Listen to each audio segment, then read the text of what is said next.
Chers étudiants, bonjour. Sur cette vidéo, je vais vous présenter très brièvement une nouvelle syntaxe pour la boucle for en C++.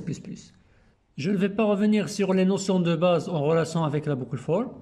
Pour ceux qui veulent découvrir cette notion de boucle de manière plus détaillée, je vous invite à voir la vidéo sur la description. Pour rappel, l'instruction for permet d'exécuter plusieurs fois la même série d'instructions. Elle est généralement utilisée quand on connaît au préalable le nombre d'itérations de la boucle. Pour ce qui est de la syntaxe initiale, on commence par spécifier l'instruction for, suivie de deux parenthèses entre lesquelles on initialise un compteur qui va compter le nombre d'itérations, suivi d'une condition qui va statuer si on va passer à l'itération suivante ou pas, et enfin, une dernière instruction est spécifiée pour modifier la valeur du compteur, et entre accolades, on spécifie le code à répéter. À partir du C++ 11, une nouvelle fonctionnalité a été ajoutée à la boucle for, et qui permet de parcourir un tableau du début jusqu'à la fin avec une syntaxe beaucoup plus simplifiée.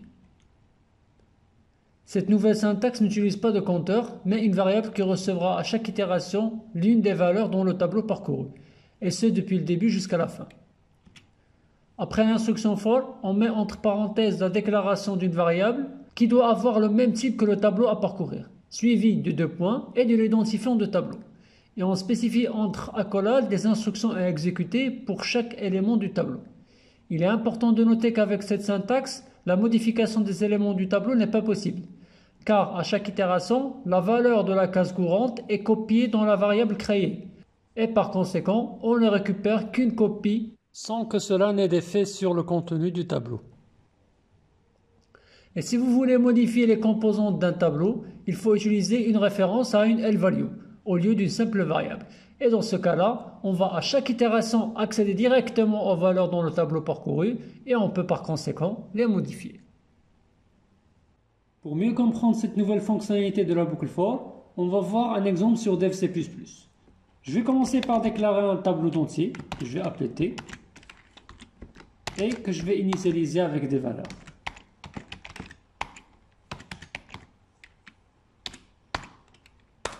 Ensuite, je vais parcourir le tableau et afficher ces différentes valeurs avec une simple boucle for. Int i égale 0 et inférieur à 5, on a 5 éléments, i++, et à chaque itération, je vais afficher la valeur courante. Et je vais séparer le tout par des tabulations, et à la sortie de la boucle, je vais provoquer un retour à la ligne. Je vais compiler et exécuter. Comme vous le voyez, c'est le résultat normal d'un simple parcours. À chaque itération, on affiche la valeur correspondante à l'indice courant dans la boucle. Maintenant, on va faire la même chose, mais en utilisant la nouvelle syntaxe. Donc là, dans la nouvelle syntaxe, on met là aussi for. Et par la suite, on va déclarer une variable qui va recevoir à chaque itération la valeur de la case courante. Donc là, je vais l'appeler par exemple C, et je vais mettre deux points, et le nom de mon tableau, tout court. Et à l'intérieur, je vais mettre Cout, et je vais afficher la valeur de la variable C. Comme je viens de le dire, la variable C va recevoir à chaque itération l'une des valeurs du tableau depuis la première case jusqu'à la dernière. Et je vais ajouter une tabulation. Sans oublier là aussi un retour à la ligne à la sortie de la boucle. Je compile et j'exécute. Et là, comme vous le voyez, on a le même résultat. Maintenant, ce que je vais faire, c'est que je vais, en utilisant cette boucle, essayer de modifier le contenu du tableau.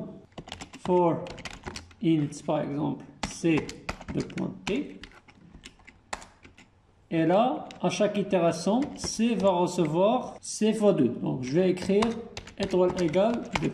On va tout simplement multiplier chacune des cases du tableau fois 2.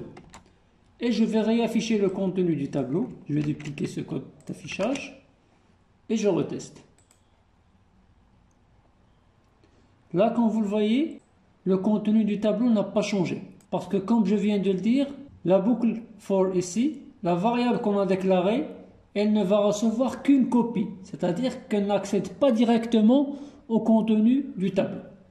Et si vous voulez que les changements affecte le tableau, il faut tout simplement utiliser une référence sur L-value.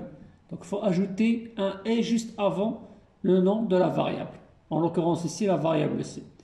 Si je compile et j'exécute cette fois, là comme vous le voyez, il a multiplié chacune des cases du tableau fois 2 et quand on a réaffiché le tableau, ça a donné le résultat escompté.